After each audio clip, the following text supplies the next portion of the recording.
Welcome to Sweet Life Beat Life. We hope this video helps. You start by creating or selecting the sequence that will host your final output. This is critical because Premiere Pro won't transpose the project's native aspect ratio automatically. Once you know your source resolution and target ratio, go sequence settings and change frame size, width, and height to match the ratio. Do the math. Width divided by height.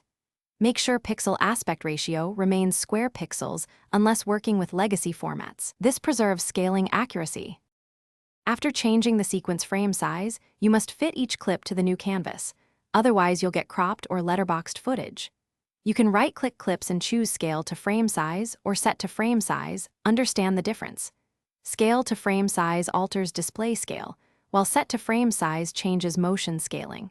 Then, in Effect Controls, tweak position and scale, or disable uniform scale for deliberate anamorphic adjustments. This keeps composition balanced and avoids exporting is where changes become final, so open Export Media and confirm the output frame size matches your intended aspect ratio.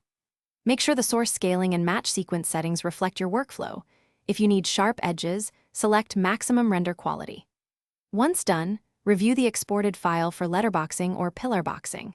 If you see black bars, go back and adjust the sequence frame size or reframe clips with position and scale. If colors shift, enable render at maximum depth as a troubleshooting step.